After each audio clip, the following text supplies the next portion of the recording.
Okay, thanks for everybody coming to my talk.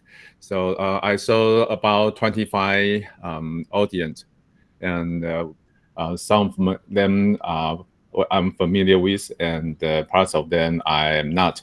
So today my name is Professor Tso-Ren, and I'm going to show you some of my interesting results. Including, first of all, is from the coast to ocean. I want to tell you something about Megathrust from South China Sea, and recently the Ryukyu change. So on this page, you can see some important information. First of all, this is my face, okay? And you can see three-dimensional simulation like a hemisphere sliding down and the generated waves, okay, like this one. And also you can see something like a mud flow sliding down. And also you can see that there's a moving glass, which with red wine. This is the birthday gift from my student, Hu Shunkai. I appreciate that he used this way for giving me a gift. So, let me start today's talk. Today I'm going to talk about the tsunami, including 2D, 3D, and also the Earth science from the Earth science point of view for about 40 minutes. And first of all, I want to mention something about recent very popular topic. One is the Nankai Trough. You might say, why starting with the Nankai Trough? Because connected to Nankai Trough, the next one will be Ryukyu change. Okay, so Ryukyu change, currently no big disaster. But that's why we were so worried about if a change has been sleep for a very long time, then sometimes that indicates that means the earthquake energy is accumulating. So here I want to show you something about the recent results from Nankai Trough. And also, I can see that most of you came from Taiwan and Southeast Asia. So you might know something about famous prediction. The famous prediction is from Miss Ryu. She's a Japanese famous comics. She has a comic book 30 years ago. She want to write down something from her dream, and unfortunately, this comic book wasn't being paid attention to people. So the comic book didn't sell very well until 2011, Tohoku earthquake happened. Then some of the readers noticed that on this comic book, it already says something about the Tohoku earthquake, and then they starting checking the detail of the comic book, and they found that she had 15 dreams, and 13 of them came true. And so then So on this page, you can see that it says 2011, there's a big earthquake, big disaster happened. And so people were so scared that these things even affect the tourists in Japan. So the Japan like hotel and airline tickets are so easy to book for this summer vacation because this book says in July 5th they will have even larger event which will affect Taiwan and Japan and the Philippines. So this is the page on the comic book. I hope you can see some details. First of all, here's Taiwan, and here's Japan, and along this side is Ryukyu Trench. And she said the disaster happened here. She indicated this is a volcano eruption. And the volcano eruption will make huge tsunami. The tsunami will attack Japan, Taiwan, and the Philippines.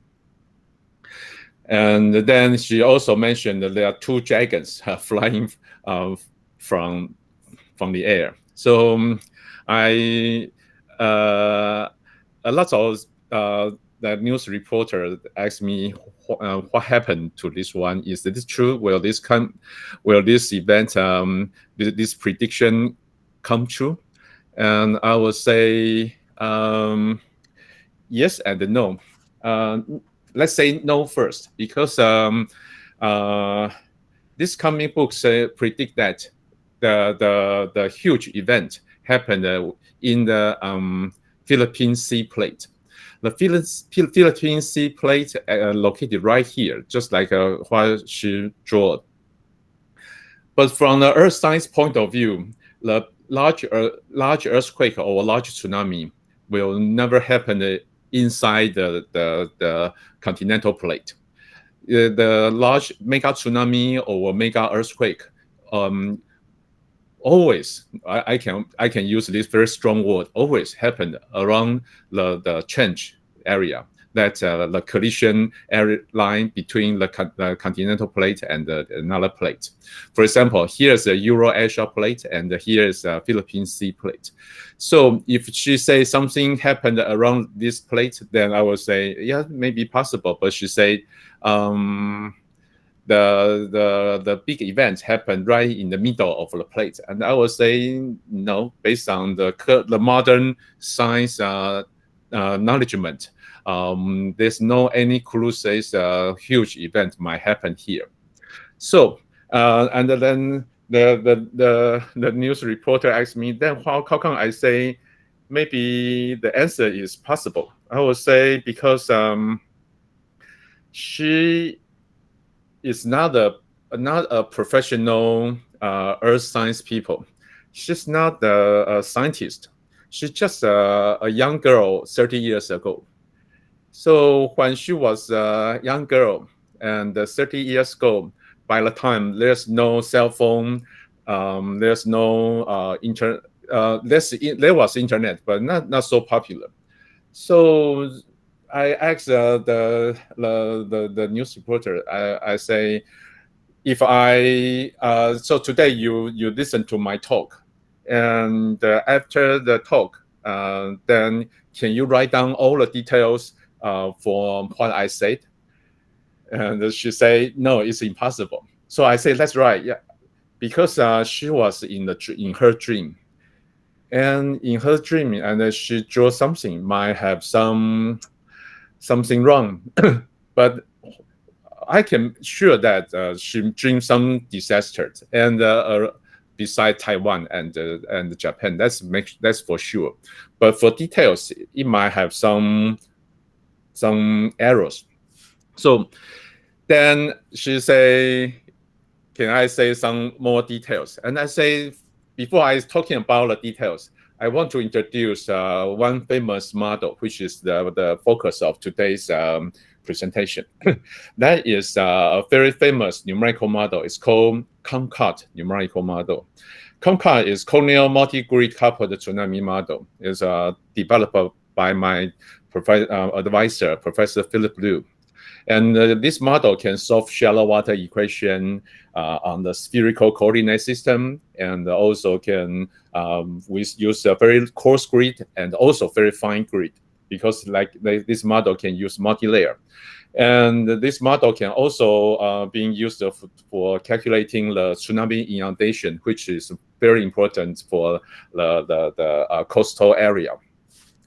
So, so this model has been widely validated.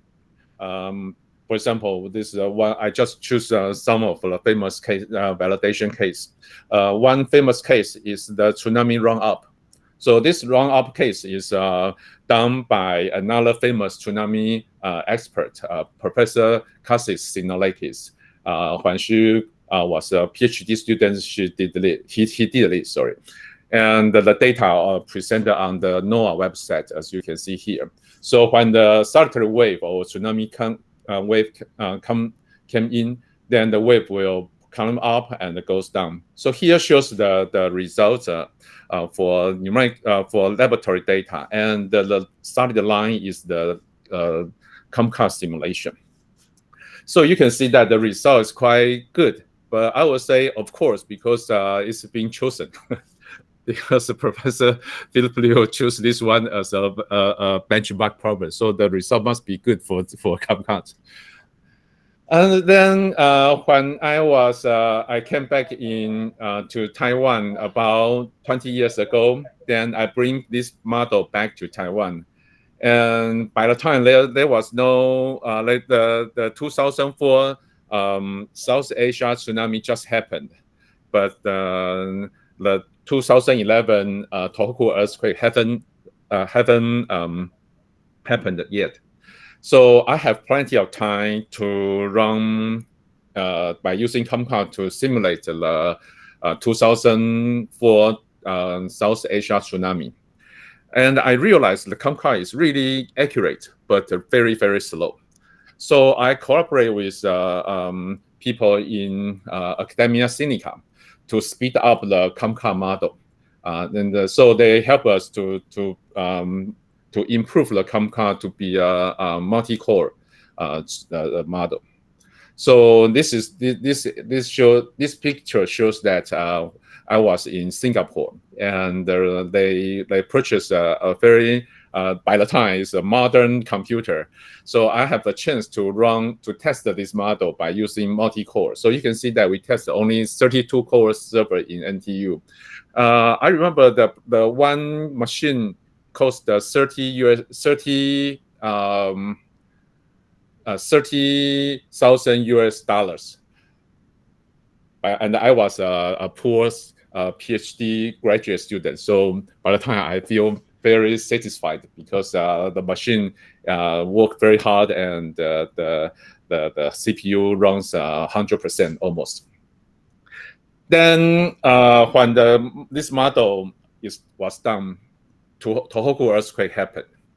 So we spent about 20 minutes to prepare, or I say waiting for the fault parameter. And for our new version of Comcast, only spent 1 minute to finish the tsunami simulation from Japan to Taiwan. So it's more than a real tsunami simulation. And this one also, it not only is very fast, but also very accurate. So we compare our result with, so this is by the time it was the first version of Tohoku earthquake's tsunami simulation. So you can see this is still, I didn't change anything. This is the first version for tsunami simulation. And the tsunami the second layer is that tsunami propagate toward Taiwan and hit the eastern coast of Taiwan and move north and move south. So I compare our results to the gauge data after the event.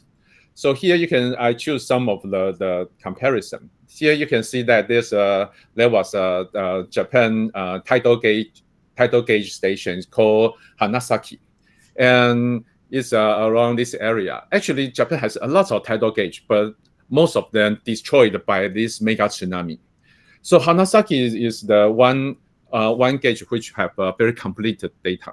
So you can see that this on this figure, the black line is the observed data, and the blue line is the simulated result. So the comparison is very well. How can I say this one is very well? Because this is a very large scale earth science problem. Earth science problem usually 100% error or 200% error is acceptable. But as you can see, this is almost less than 10%.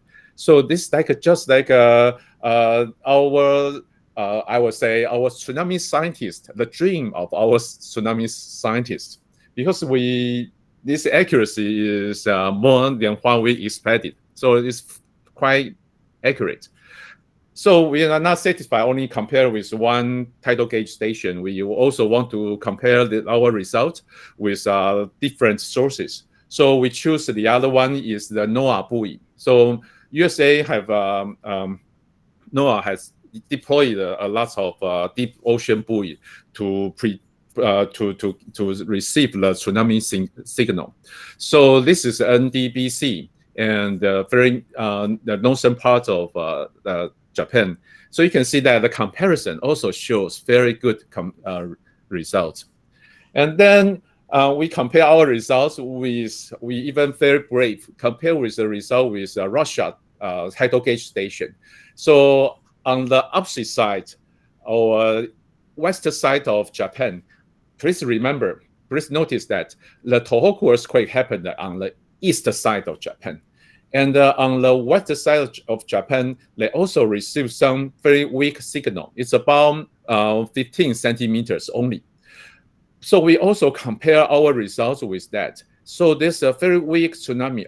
Almost, it's like cheating. I say the result is so beautiful. Okay. So then it's very nice. So we have confidence to compare our results to Taiwan.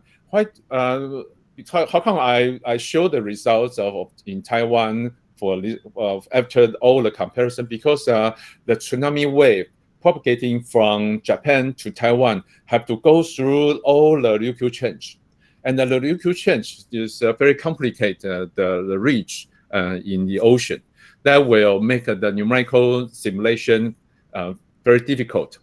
So here I show you the results, the comparison result. You can see that there's a 1, 2, 3, 4 gauge comparison, and also the black line is the observation, and the blue line is the simulation.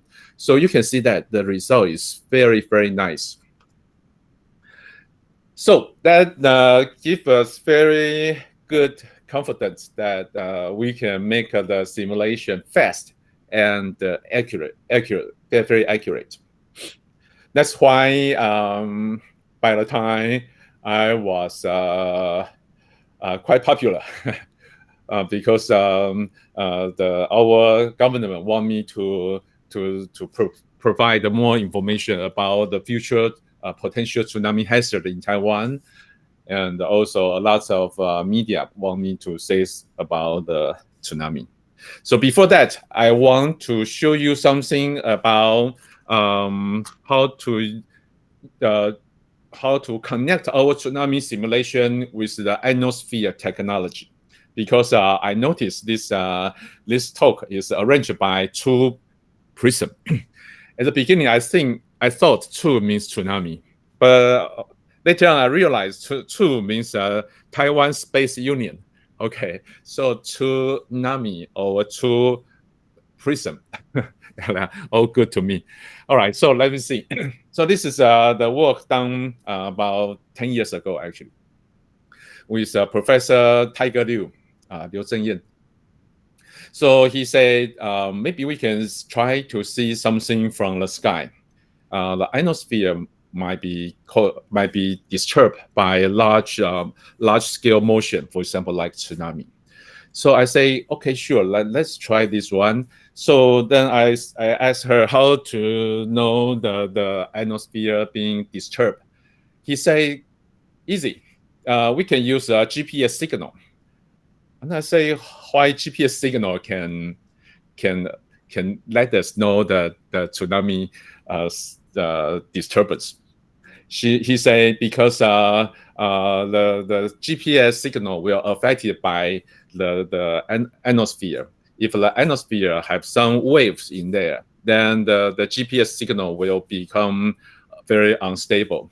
Then after taking the best results, so the unstable signal can be isolated out, and this signal might be the tsunami signal. So we show this. So we starting working on this one.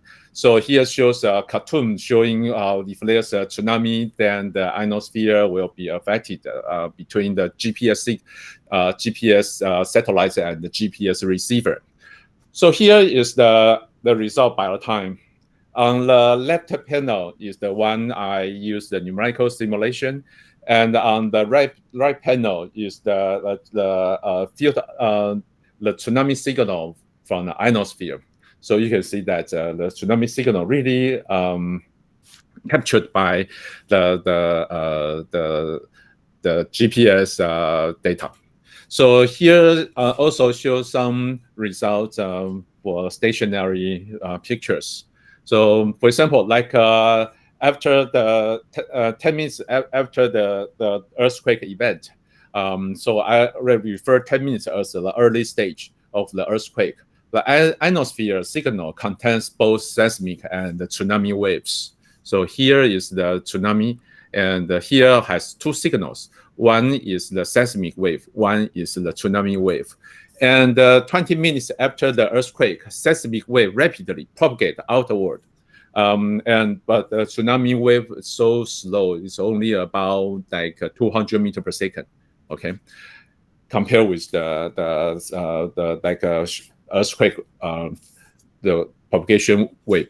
So and then 1 hour later, we can see that very beautiful result, which is the tsunami gravity wave propagate outward. And 2 hours later, okay, the tsunami wave towards Taiwan. So if we go back to take a look at this one, so you can see that at the very early beginning, there's a shock wave suddenly move out, and then followed by a regular, slower propagation tsunami wave. So maybe we can use this method to do the tsunami early warning from the ionosphere. Okay. So this is a very interesting topic. All right, so let's go back to our Ryukyu change. So before I starting working on the Tohoku earthquake, actually I already show people this picture. This picture is provided, not me, provided from USGS in 2006. So this picture shows that there's a line, black line. Those black line means the change. So change means the boundary of the continental plate. So here's the Euro-Asia plate, and here is the Philippine Sea plate. So as you can see, along this change, there are some errors. The errors means the continent, the speed, and also the direction of the continental plate. And the arrow colored in somewhere colored in blue and red and something like this one. So here shows that USGS says that if this one is colored in red, that means it's have very high probability to generate a hazard. And so if we take a look at this picture, you can see actually in 2006, 5 years before the Tohoku earthquake, USGS has already given a warning. That means they say here they might have a huge earthquake and also tsunami. Then 5 years later, it really happened. Unfortunately, by the time Japan government didn't pay attention to this one. So after the 2011 Tohoku earthquake, they pay a lot of attention to the second red arrow. The second red arrow is the Nankai Trough. Okay, so Japanese government is so worried about the Nankai Trough, but for Taiwan, I think people should worry about first is Manila change, and the second is Ryukyu change. Okay, So why is that? So in 2008, 2007, I published 2 papers, and that make people very nervous. The paper says that Manila change actually might generate gigantic tsunami, and that will seriously affect Taiwan and also Philippines and also Hong Kong and also Vietnam. And I also from the GR law. GR law give us a relationship between the earthquake magnitude and the annual rate, which is a return period. So this result shows that for Manila change, the return period for 8.5 is about 200 years. For return period, about 9.0, where earthquake magnitude 9.0 is about 667 years.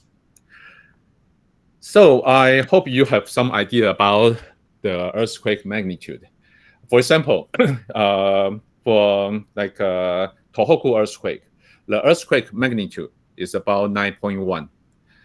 And so if we say, okay, Tohoku earthquake is so dangerous and so large, then from this figure, from this table, does that mean we are safe from that kind of large earthquake because it takes about 700 years to have such an earthquake? So in my paper, I say no, because Luzon Island actually colonization by Spanish people in 1560. So from 1560, they have write down the diary to put down something like, okay, the dogs are farting, fighting, not farting. Barking, okay, and somewhere have sometimes there's a fire, okay, and the earthquake, and like small tsunamis, and somebody are arguing. They will write down the details on their diary. But so we check the diary. Actually, there's no such thing as huge earthquake or huge tsunami happen. So from 1560 until now, it's more than 450 years. 450 years actually is the earthquake magnitude can reach to up higher than 8.5 and reach to 9.0. But we don't know what happened before the Spanish people colonized the Luzon Island. We don't know what happened. So actually, in terms of the return period, the earthquake has already reached to about 8.5 to 9.0, and even higher than 9.0. So in that paper, I gives a lot of evidence saying the earthquake actually the energy of Earth, the continental thrust, the energy accumulation actually is very large. Another improvement is came from the GPS measurement. The GPS measurement says that the continental plate movement is about 8.9 centimeter per year. So in terms of 8.9 centimeter per year and for accumulation for more than 440 years, the strength is about 38 meters. I hope you know how large the 38 meters is, because for 2011 Tohoku earthquake, the slip, or we say the strength was about only 25 meters. So actually the accumulation is beyond the 2011 Tohoku earthquake. So I say maybe we should really focus on this one. So I show people the scenario I created. So this is the result of the tsunami result from that paper. So I say the tsunami will, the Earth tsunami, I assume that was 9.0 earthquake generated tsunami. So the tsunami will attack Hong Kong, Macau, and also parts of Taiwan. So this is the simulation from that paper. So here is southwest part of Taiwan. We say Kaohsiung is here, Pingdong is here, and the Tainan is here. Is Xiaoliuqiu, and the tsunami wave come and go. So they have positive wave colored in red and the negative wave colored in blue.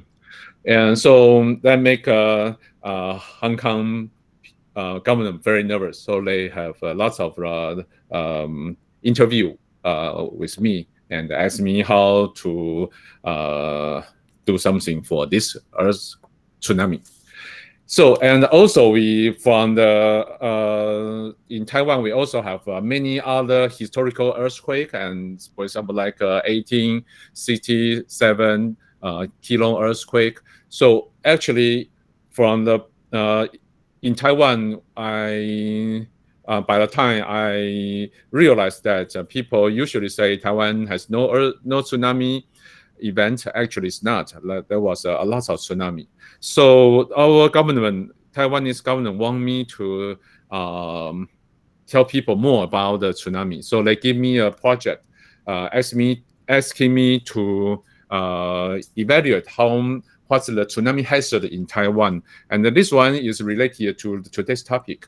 So I did a big project and create 18 change type tsunami and 4 fault type tsunami. So this is the most important results from that project. This result shows the tsunami scenarios, and the result actually has the legal power. So the government has to follow the results. So so we have we have many discussion with earthquake experts and also geology experts. I asked them to pin down the potential largest earthquake around Taiwan. So you can see that this is the potential largest earthquake, and I numbered one. T1 means tsunami 1. T2 means tsunami 2. So 1, 2, 3, 4, and until 18. And each one has the earthquake magnitude. So starting from 8.1 and the end is about 8.8 and 8.7 something. So as you can see, this is actually surrounded by the Philippine Sea plate, and this part is the Ryukyu Trench, and this one is Nankai Trough. So let me show you some of the results. And so when we do the tsunami simulation, the one important thing is the numerical grid. Bathymetry data. So our national president asked the military to give me the very detailed topography and the bathymetry to run this case. So you can see that in this case, I use 6 layers. And the first layer is about 3.5 kilometers. And the finest layer reached to 2 meters. So again, with this detailed bathymetry data, actually is also like a dream for doing tsunami, because you can really do something very nice. So let me show you some of the results. The first one is T1. I would say the east side of Taiwan. So this is called the maximum wave height, the map of maximum wave height. The map of maximum wave height shows you have paid more attention on the coastal area, not in the deep ocean area. The coastal area, if they're colored in red, that means the tsunami high is higher than 5 meters. So let's see the results. So this is the T1 offshore Hualien, or we can say this the last part of Ryukyu Trench.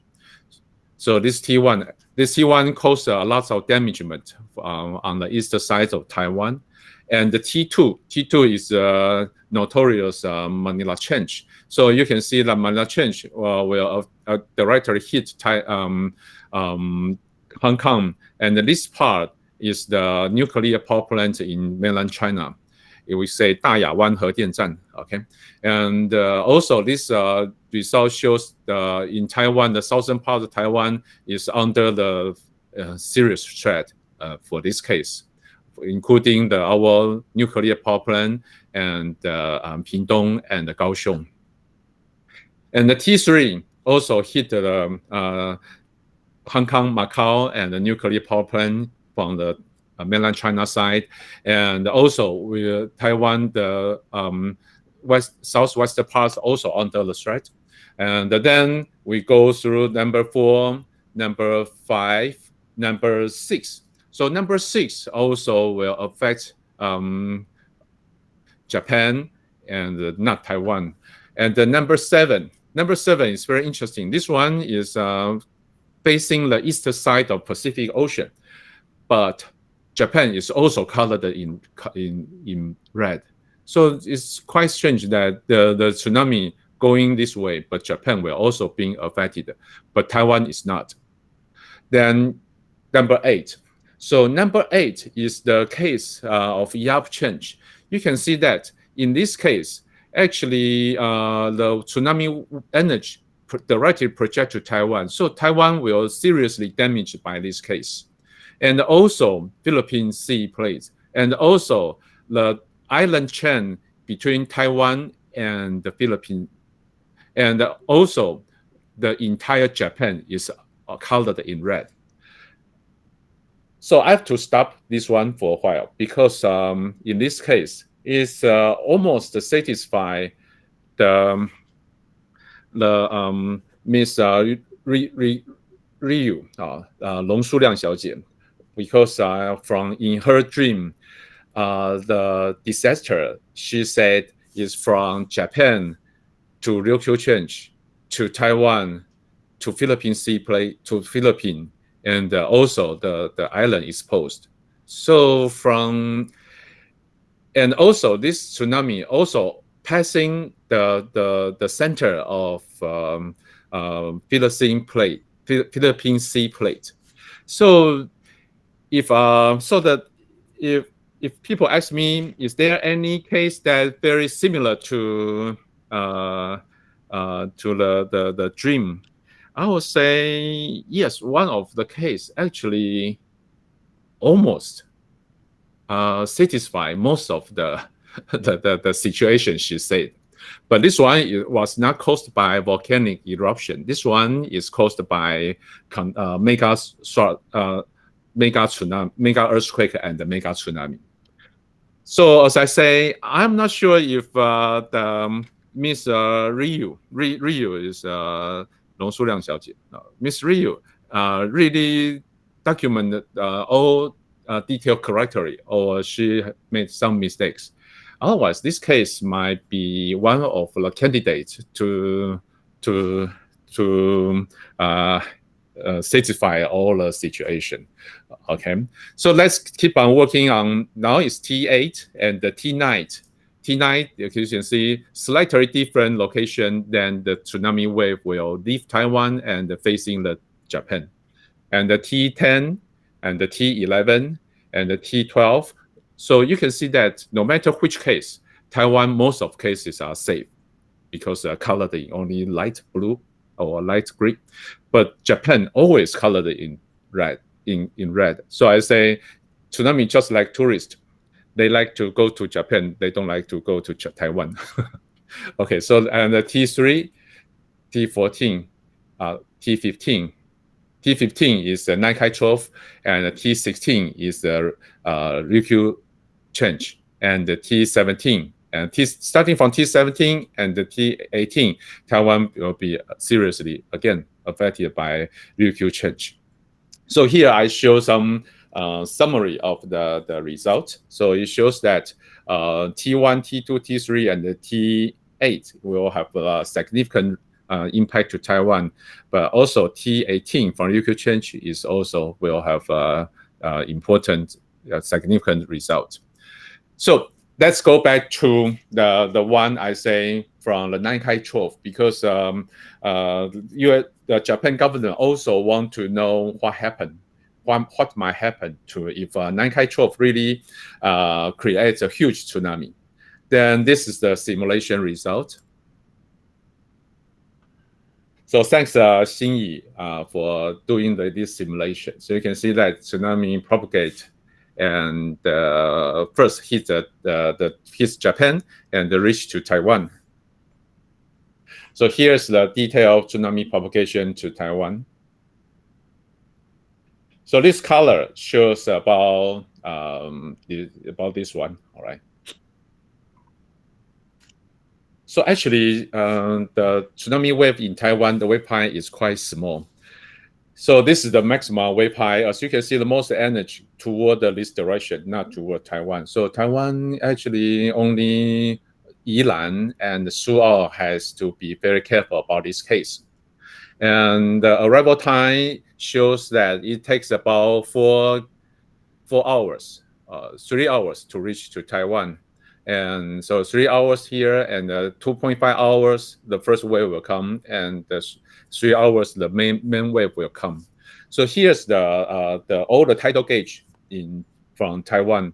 In Taiwan. So here, let me show you the final results of this simulation. So it shows that the largest wave is happened about 25 centimeters. So if something really happened, I would say, don't worry, it will be safe in Taiwan. But that pray to people in Japan, because Japan will serious damage by this earthquake and tsunami. So that's all. I want to say more about what I did, like mega tsunamis I have done, and the landslide tsunami, like rock type tsunami, slump type tsunami, mudslide tsunami, local scholar, there's a lot, but I don't have much time. But before I end today's talk, let me show more about interesting results for today. So starting from 2018, there was an earthquake happened. It's called Sulawesi earthquake, or what we usually call it Palu earthquake. So this Palu earthquake actually, the surface movement is, we say, is a horizontal movement, not vertical movement. So in terms of tsunami, this case shouldn't generate a huge tsunami, but the result actually is different from we expected. This Palu earthquake is only 7 point something, but the tsunami is quite large. So you can see that the tsunami coming from the ocean side, oh, huge, really huge. You see that? It's scary. Then also a lot of civilian cameras recorded the earthquake. Okay, you can see the earthquake happened, and then tsunami come.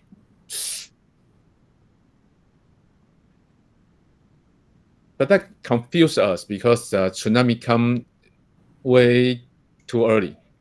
And the other one is also this one, earthquake happened. Or you can see that it's a really scary earthquake. But in terms of tsunami generated earthquake, this one earthquake is just okay. But the tsunami, you can see, is coming, okay?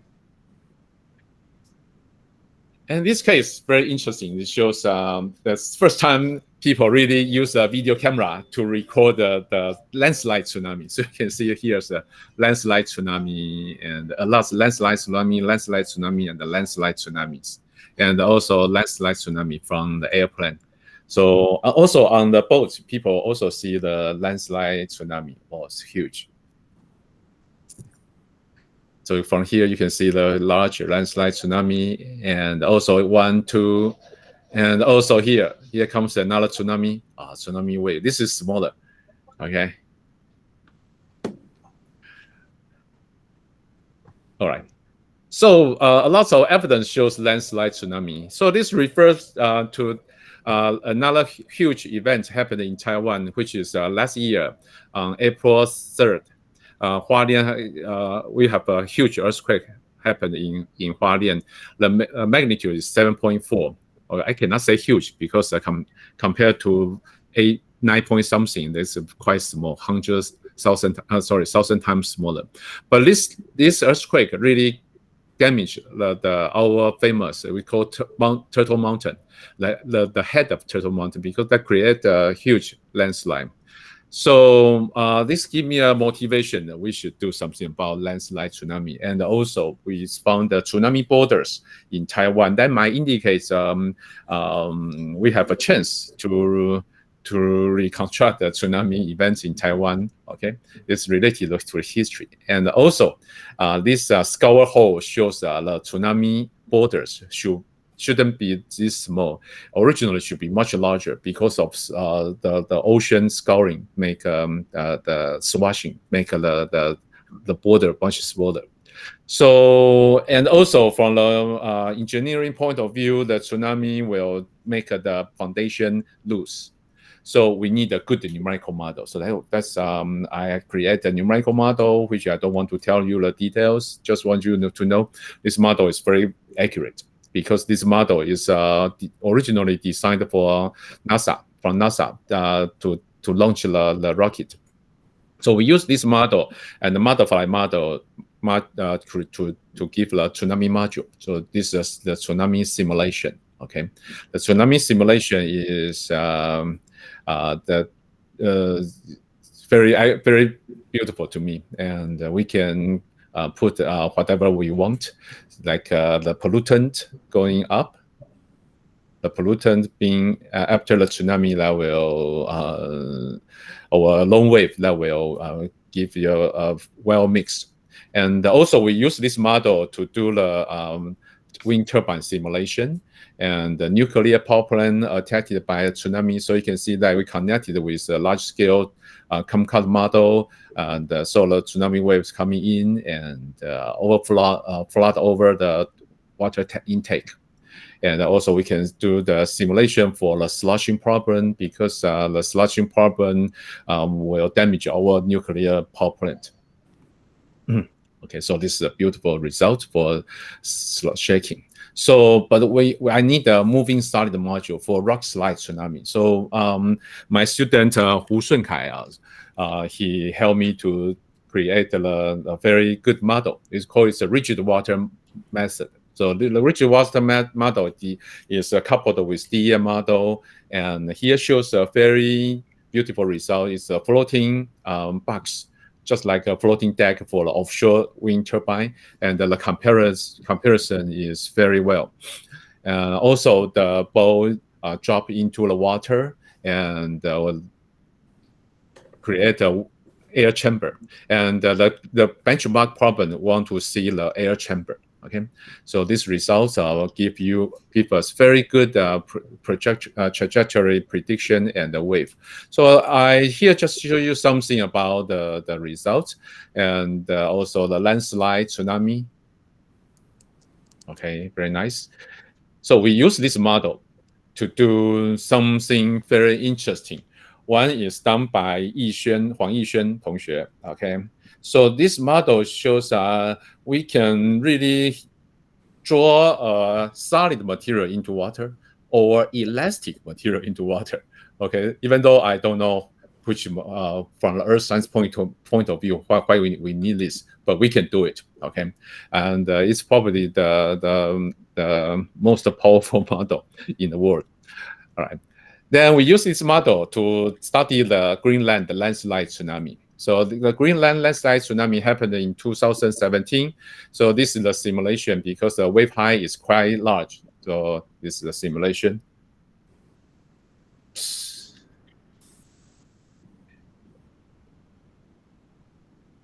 Okay, nice and beautiful. So from this simulation, it shows the tsunami height is about 80 meters for landslide tsunami. All right. So we use this model to do lots of simulation, and also use this model to do the tsunami border simulation. So you can see that tsunami, we use a sphere to indicate the tsunami border. So when the large wave came, then this border will be pushed by the tsunami wave. So a lot of details I don't want to show you because we don't have much time. So let me show you some of the final interesting results. Okay. Okay, let's go back to the landslide because Yixuan spent a lot of time doing this. So this is the original shape of our Turtle Mountain is the shape after the earthquake. So some of the material just sliding down. So this is from Tasa. Okay, so the original one and after the earthquake. So we try to do the simulation. So this is the simulation result. You can see a very small wave coming to the right hand side, and the wave actually was 20 meters. So you can see that reached to 20 meters. So if the wave is not facing to the south, because the wave actually goes this way. If the wave facing to the Yilan area, then that will give us trouble. So why do we say that? Because this is a beautiful picture of the Turtle Mountain, okay, Huisandao.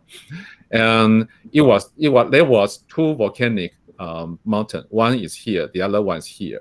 But this one has experienced a huge volcanic eruption. So you can see that this until today, there's lots of energy released from this area.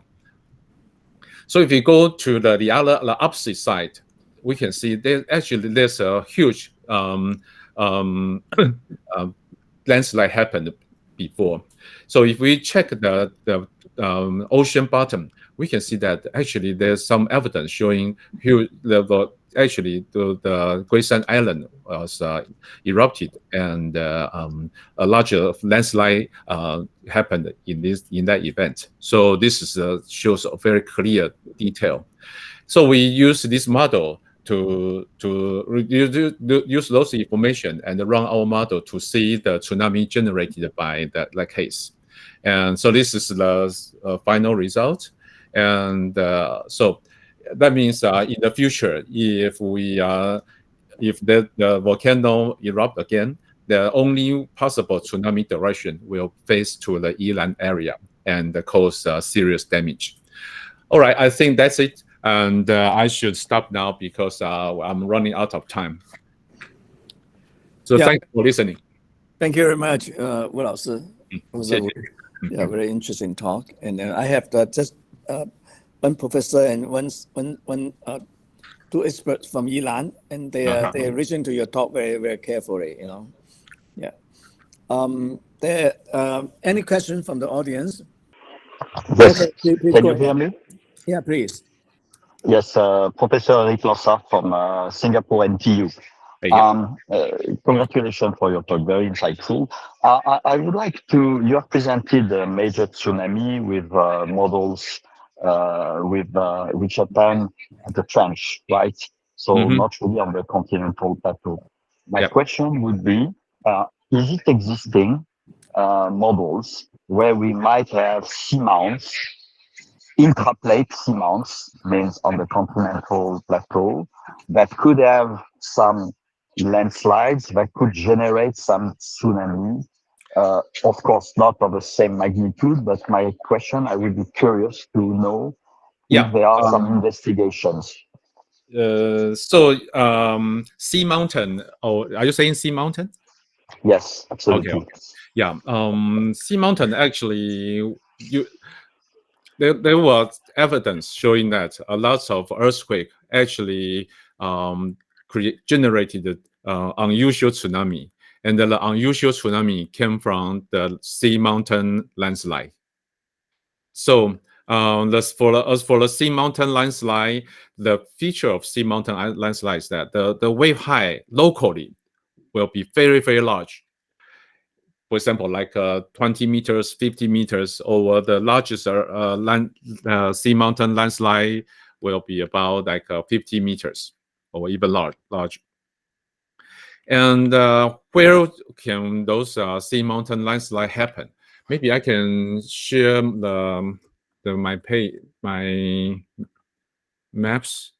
This is using online, the benefit of using online. Okay, let me show one page. Hold on a second. So as you can see, actually, we noticed that like here, we have historical events, and the paper we published also shows that there's caused by sea mountain landslide around this area. And the other one is the Shiyuan Dao. Okay, our result also shows the Shiyuan Dao has a very large earth landslide tsunami and push the mountain to push the tsunami border to about 80 meters high location. And the major cause was not the earthquake, was also caused by the sea mountain around this area. Okay, around this area. And the other one is the Keelung earthquake in Taiwan. We also found that the earthquake, the tsunami, might caused by the landslide around this area. So as you can see, that sea mountain is that landslide generated the tsunami is very quiet, very large, very dangerous. So if, for example, like in Singapore, okay, Singapore basically is safe from the earthquake, but we still need to be careful about the sea mountain landslide to see if there's a landslide, because you can see that Singapore, right? So if some like mountain which is unstable might really generate a small tsunami, and but basically Singapore mostly, I would say, is quite safe. People around this continental the change area should be careful about not only the change type of tsunami, but also should be worried about like the landslide triggered by the earthquake. Yes, thank you. Other questions? Okay, maybe let me ask the one. So you have simulated more or less almost all possible cases of generating tsunamis, but there's one case perhaps you could also try, which is with an asteroid hitting the ocean. Have you tried that? Oh, my model can do that, but I haven't tried. Yes, thanks for Professor Wing Yip.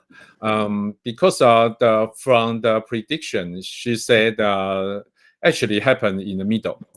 And one possibility to me is from the asteroid hitting the Earth, hitting the ocean. Yes. Mm-hmm. Yeah, and once if the energy is large enough, maybe that will give us a huge tsunami, and also will disturb the currently stable continental plate and make a huge tsunami. So I haven't really tried it, but from the simulation, as I showed you before, we can do the ball dropping into water and generate bouncing back lots of waves. So for that case, then I think we can really do it. But the difficulty might come from the very high speed impaction. Okay, but I think we can still do that. Yeah. Okay. Is that Lanza? Do you have a question? Yes, I have a second one if nobody else wants. My question is dealing with South China Sea. If I'm not wrong, geophysicists have found south of Vietnam seamount, a volcano, which is underwater, and it's more or less shallow water. I don't know exactly the depth, but something like 200 meters or something like that. Is there a chance, and I'm not very sure about the bathymetry knowledge in this region, is there a chance that a slide of a part of the volcano, of the underwater volcano, is creating some tsunami for affecting the South China Sea neighborhood? Okay. Here, actually, the volcano can only happen here, I think inside this area, there's no significant or large volcano eruption, no possibility. Another possibility come from this area is another continental, the age of continental plate. So in terms of volcano, I think if I would say actually the scenario might be very close to the one I say the Manila Trench, because most of the volcanic around this trench area. So if that really happen, then I will expect a very high possibility that will caused by the earthquake and also trigger another volcano eruption. But in terms of Vietnam, we have done many we have done many studies, and but focus on the from Guangzhou this area, because from his historical record, it says there's many huge earth tsunami happen, and the huge tsunami might come from this area, and also might come from this kind of slope. Can you see that the slope actually there's a very steep slope. So this steep slope is very close to the Vietnam. So if the slope really is generate tsunami, then of course the Vietnam will be affected by that. But I would say to study this the very near shore tsunami, we need a very high resolution bathymetry. And high resolution bathymetry usually is the confidential data for each country. So I have students from Vietnam, and I will give them this homework to try to study those possible cases. Yes, thank you very much. Okay.